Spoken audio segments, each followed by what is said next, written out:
Hey dolls, it's Lapril, and Alexis, and we are so excited. We've been talking about doing this podcast forever, and now we're finally doing it. where we're going to go over some really good hot topics. We're going to go over fashion, we're going to go over trans issues, we're going to go over pretty much everything in our life. So, brace yourself. And let's just get into it. This episode is called Spill the Tea. And I'm going to spill all your tea. Just kidding. This episode is about our journey into womanhood and how we found ourselves on that road of transition and kind of found our identities as who the women that we became today. Definitely. It's going to go over what morphed us and how we found womanhood. How we found us. How we became. All right, I'm done laughing. Are we done laughing? For now. Let's get into it. Yeah, let's get into it. So how did you find your trans identity?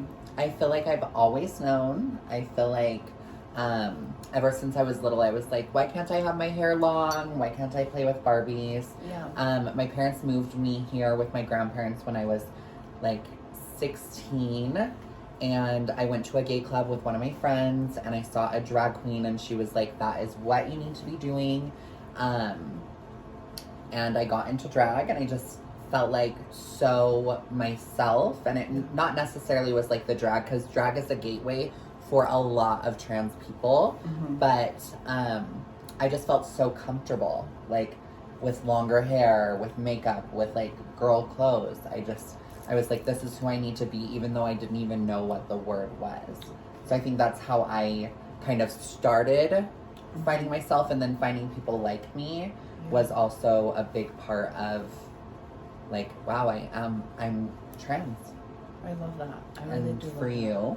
For me, honestly, it was a little different just because I kind of grew up in a really strict, conservative, Hispanic family. So everybody was shunning anybody that was part of the LGBT. When I was growing up, I watched shows that had transsexuals and trans women As the butt of a joke. Yeah. So it was just really seen as a joke. It wasn't really like, no, I didn't know anybody that was trans. Mm-hmm. And I didn't know really what it was because it was more made out of a joke, you know? Mm-hmm. As I kind of grew into my teenage stage, I started to hang out with more people in the LGBT community, Mm-hmm. and I identified as a gay man for a minute. And then, I don't know, I just feel like I got really in touch with my feminine side. I started doing makeup blogging, and then I just really felt comfortable and just started my transition. And funny story, while I was doing drag, finding myself, she was in the crowd as like somebody that was like watching me perform. And we had like, we weren't like close or friends or anything, but we knew of each other for so long. And now it's so funny because we had that experience. We were literally talking yesterday about a show, and we were just laughing because we knew every little detail, and it was so funny. It's crazy how you really pay attention to certain things or certain memories, like what you have grasped of those memories. It's so like crazy. Even down to the wig. A little red curly moment. I can't even forget like the wigs that I used to wear, like little plastic syntheticas. Yep. I was like, stiff wet. Now we're like, stiff wet. If it's a wig, it has to be human, girl. Exactly. But we aren't shading. There's some really nice synthetic wigs. There are. But I like the luxury of like Definitely. curling and styling. Definitely. I feel like you can get away with a lot of synthetic wigs, but you know, obviously we have our preference. Right. So Sure. I definitely see that. I also would say that with that as well, I also tried to also like do drag, but it was an epic fail. It was an epic fail. Yeah, I tried to do it in the summer before I transitioned, and I was a mess, girl. Oh. I was a mess. I was a mess too, though. So we'll show some old clips from back in the day at some point, because Miss Mama was going through it. I'm scared. So next question, doll. When did you start transitioning, and then when did you start medically transitioning, and what route did you go? Honestly, I started socially transitioning. I'd say that it started back in 2018. Um, Honestly, I started clean slate. I shaved my head bald and I went blonde. I was so bold. I Wow. was like, I am a woman. She's Nobody a can tell me doll. nothing. After that, 6 months into it, I decided to go to a therapist and then finally get prescribed medication to be able to feel more like myself, because I was going through it in those 6 months that I wasn't on hormones. Like, it was just really hard. But Mentally. You yeah, have to make sure that your mental definitely. is taken care of. And then what about you? I started in 2011, so I'm an old lady. And No, you're not. and then I was 18 and when I came out, and then I started hormones in 2013. I think I did do like a little patch hormone a Yeah. year prior to that, but like actually taking pills or the shot, I started after in 2013. So Oh, okay. yeah, it's been a minute. It's been a minute. Yeah.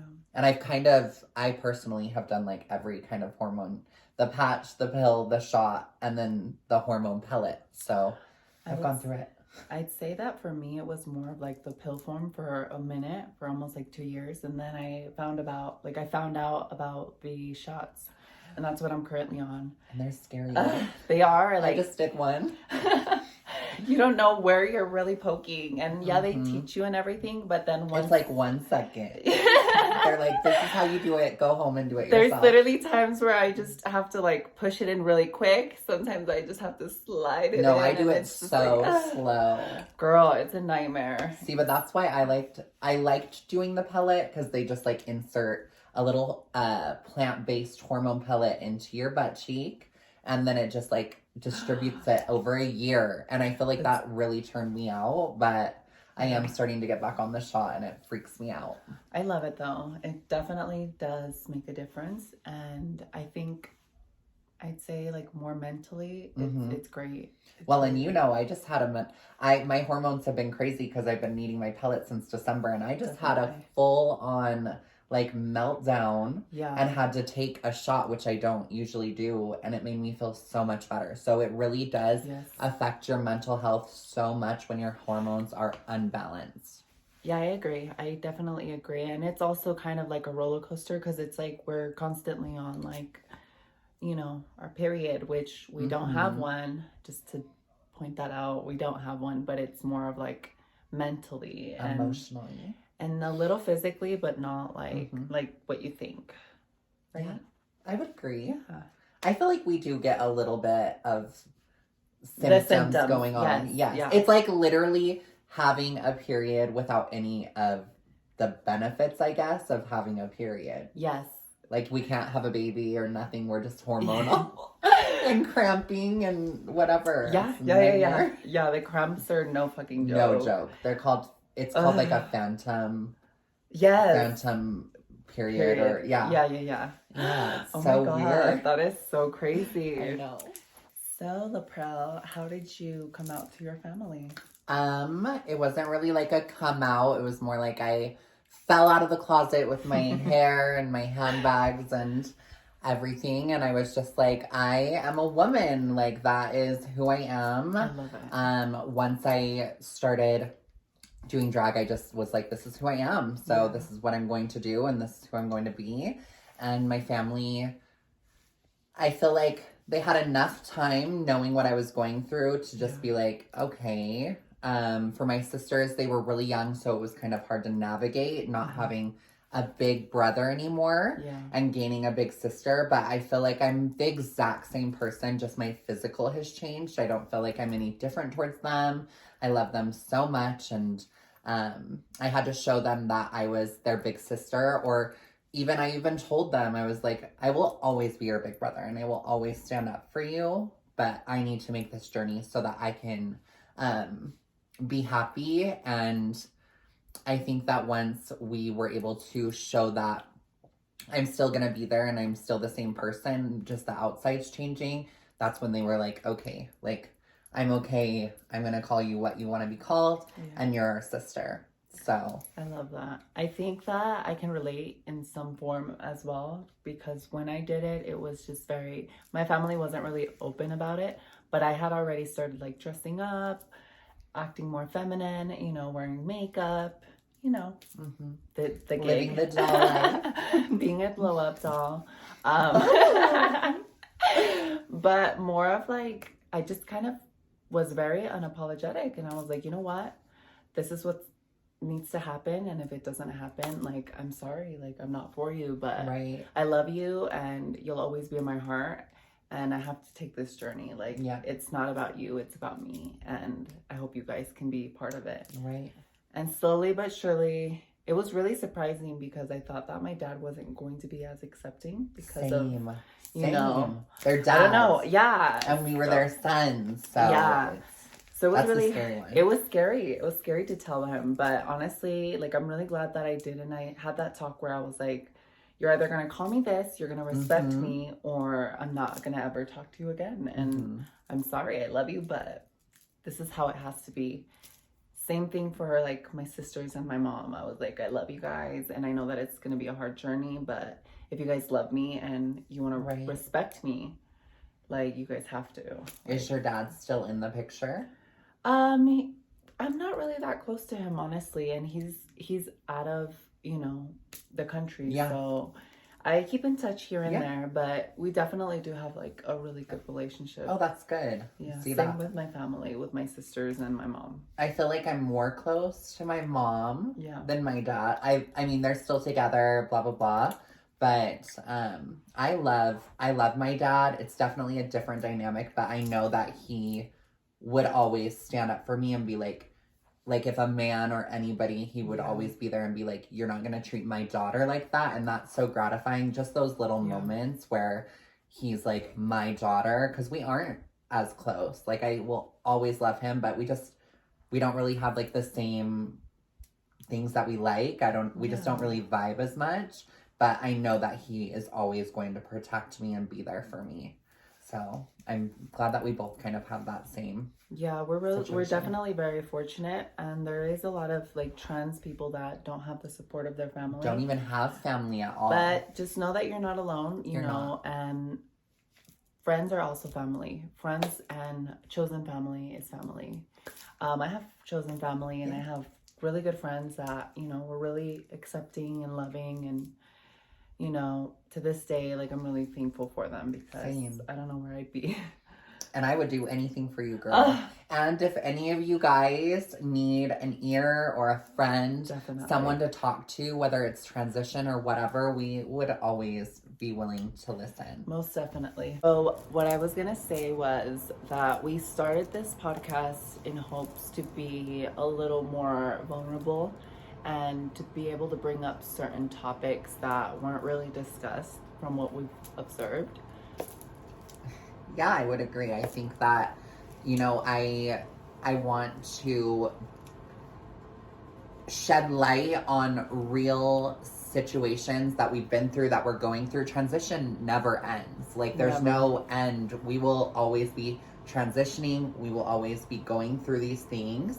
And I think if we can bring up the topics and discuss things that aren't being discussed online, we can help not only ourselves. This is very therapeutic for me, and I know that you were saying that it is for you as well. Definitely. Yeah. So we can not only be helping ourselves, but maybe bring knowledge to younger trans people that are just coming out. Definitely. And people in our community, the LGBT community.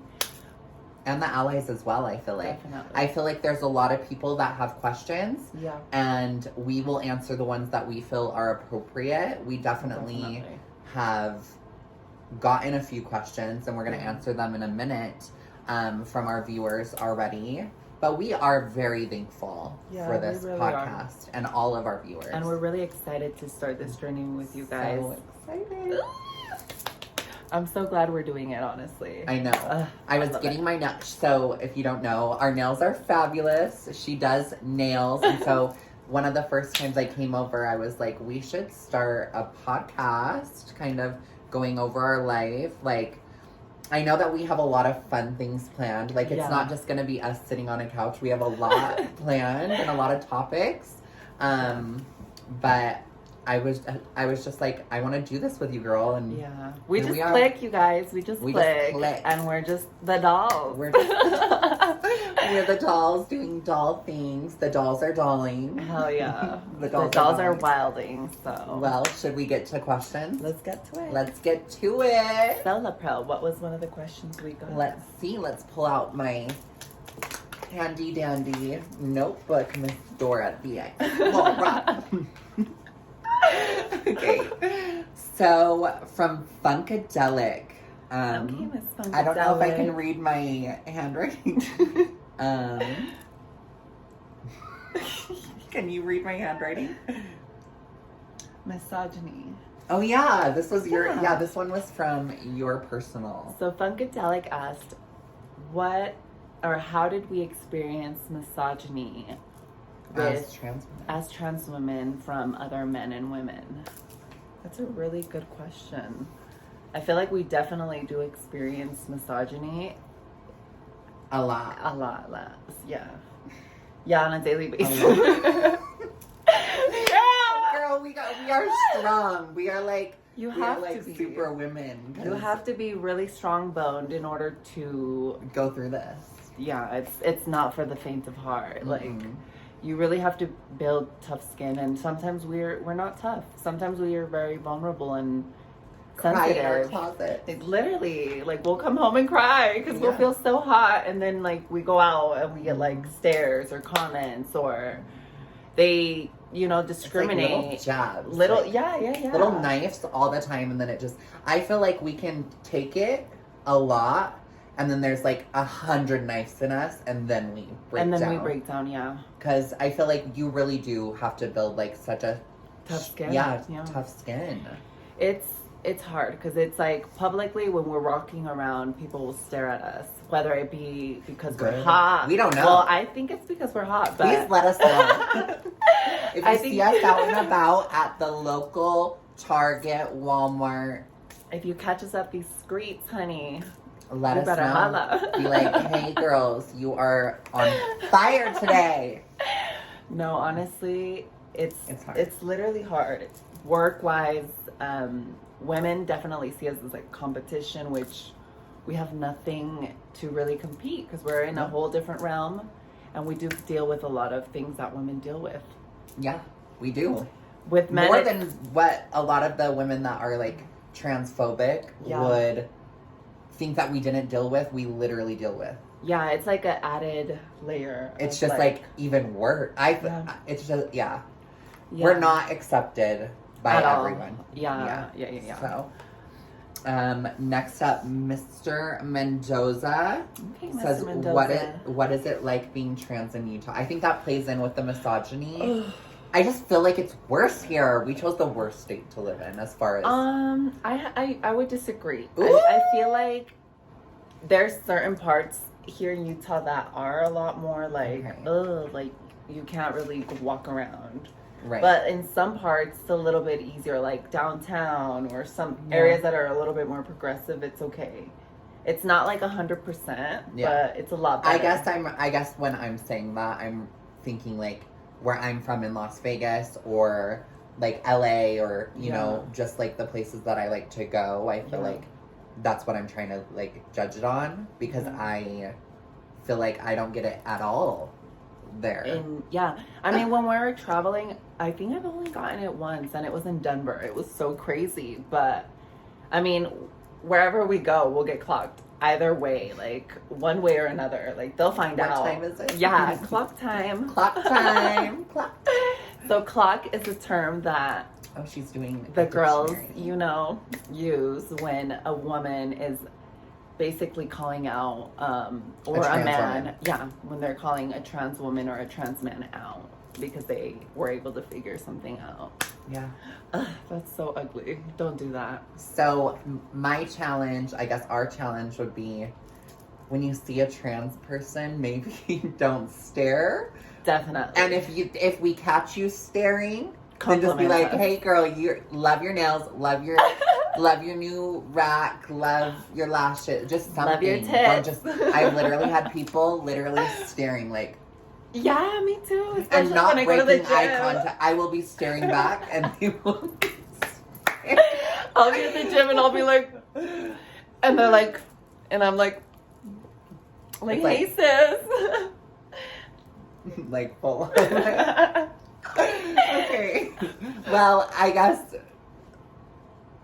Do we have another question? I don't know. Yeah, we do. Have another From question. Keely. How to approach / what questions are not okay to ask to a friend. Girl, will if you say- have to think about it, don't ask it. We are not Google. We really aren't. If you have a question, a really intimate question, please look it up. There is millions of things on Google that you can get an answer from. Like, you don't have to ask what surgeries we're getting because not everybody is wanting to Everybody's get journey surgery. is different. Yeah. Hey, girl. What do you have in your pants? That's probably No, the ma'am. worst question It is. you can ask. It Do you have a is. penis or a vagina? On what planet? Do you think it's right to ask that? Like, honestly, that's just so disgusting. It's disrespectful. I couldn't even say the word. Now you're seeing the real us now that it's... Yes, like, it's just, it's so disrespectful. Like, it's just like, don't be fucking weird. Like, treat us just like you would treat, you know, anyone, like a woman. Be classy and respectful and, you know. There's no reason, unless you are about to be getting all up in this, that you would need to know what is in my pants. Just like I don't need to know what little tiny thing is in your pants or what. I don't need to know. You don't need to know. We're not unless getting you're intimate. sleeping with me. Yes. Then Intimate. no. But obviously, like, we're over here engaged as hell, married. Like, sweetie, we're off the market. Don't be. But you can still find me on OnlyFans. I may be married, but girl, you can get it in your fantasy. She said, add a little spice. Add a little spice. I think that is all the questions that we have. Wonderful. It was so fun creating this video with you. I had a blast. I had a literal blast. I feel like we got through a lot of topics. It got serious. Definitely. I almost cried. Girl, me too. We had a lot of laughs. We had to retake a lot. Definitely. I'm sorry if this video, I will apologize because we had to cut a lot because I have a 3-year-old and he kept coming in here being like, trying to be the star of the show. It's okay because he's just a toddler. Yeah, he's just a toddler. So it might be a little choppy, but we love you guys. At it. We love you guys. Love you, dolls. And this video was sponsored by Curse Cosmetics. You guys, they have the funnest makeup line. They have lip potions that are long wear, smudge proof, taco proof, sex proof, the doll proof, lip glosses, fatty liners, lashes, eyeshadow palettes, and so much more coming out. Girl. So if you guys want to check them out, it's cursecosmetics.com and we have a discount code. Yes. It's Dolls of SLC. Dolls So, of SLC. Dolls of SLC. And we'll put all that in the description below.